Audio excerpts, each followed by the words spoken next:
Welcome to Conversations Below the Surface, the CBS Podcast Shorts. I am your host, Marcus Gentry, and we hope you enjoy this episode.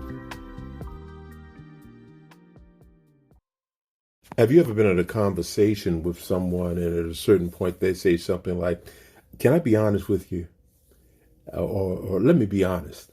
It's almost to suggest that maybe early in the conversation they have not been honest with you. But that matter of honesty is a pretty big deal, and it's something that I think we take lightly, the matter of being honest. But if we ever really choose to be on a path of self-discovery, the very first step, or at least arguably close to one of the first steps, is we have to be able to be honest first with ourselves.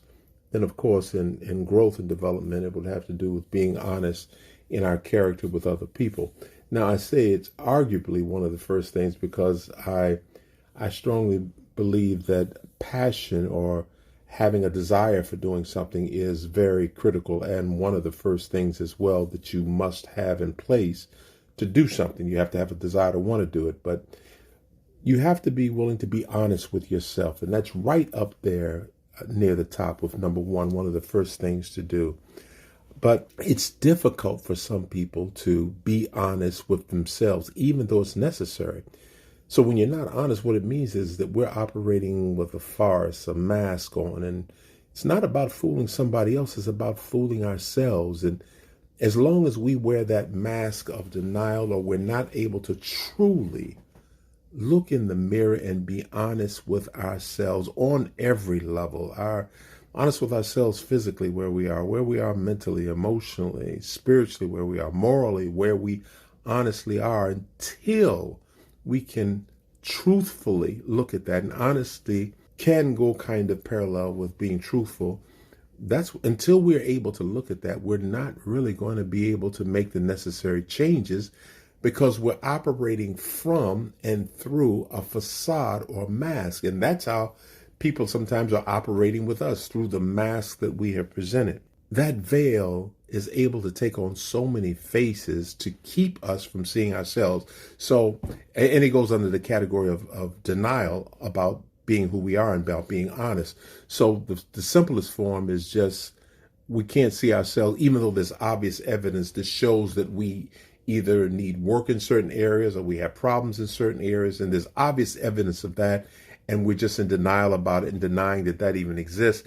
That's one phase that keeps us from being honest with ourselves. But sometimes we're dishonest in other kinds of ways by not admitting fully to the truth about who we are. So we'll use comparison as an example, as a form of denial. So you'll say, yeah, I need to look at certain things in myself, or this is true about me to some extent, but it's not as bad as somebody else. So we'll always compare it to somebody else, which will allow us to not really be honest with ourselves. Can I be honest with you? There's another phase that does the same thing, and it's denial, and it's about blaming. And yeah, you'll admit that there is a problem or there's something that you need to address in yourself, but you say, well, the reason why I do that, so you justify it with all these, or you blame other people, places, and things for the reason why you are not honest truthfully with yourself. You rationalize it to keep from being honest with yourself and seeing truly who you are. And there's a lot of reasons why people are not honest with themselves, so that we can't grow like we need to be. Maybe it's just too painful. Maybe when you get real honest with yourself, you start thinking about things that you did maybe in your past that you wish you had not have done. And you feel guilt, or you feel shame even for what happened. So it's too painful to be honest. Or maybe if you're honest, it means that you need to confront some people that need to be confronted, and you don't want to do that. So that would be painful for you. So you can't be honest with yourself, and you live in a facade of distractions and everything else to keep you from truly being honest with yourself. Maybe it's painful because you allowed certain things to happen. Maybe you didn't do something, but the fact that you didn't do something, you did not take action, maybe that is too painful for you to look at, and it's not allowing you to have the development that you need to have just to have a healthy relationship with you before we even talk about anybody else, just to be in a healthy relationship with yourself. Maybe when you get real honest with where you are physically, emotionally, financially, morally, socially, maybe if you're really, really honest with yourself and you're not putting up walls of anger trying to keep you from seeing you, actually, maybe it's because you realize it would take too much work. You would have to dig too deep. You'd have to go too far back.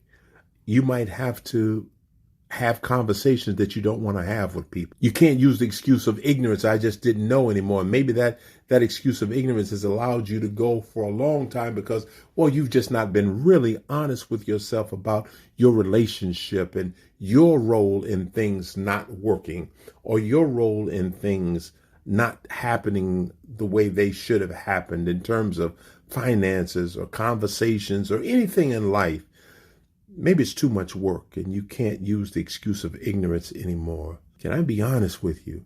Is the question that we need to not be saying to someone else, but we need to say with ourselves. The beginning of growth and development is our ability to be honest with ourselves. And when you talk about getting into healthy relationships, in order to be in a healthy relationship with someone else, you have to be in a healthy relationship with yourself in who you truly are, not the shadow, not the illusion of who you are, but the real person of who you are.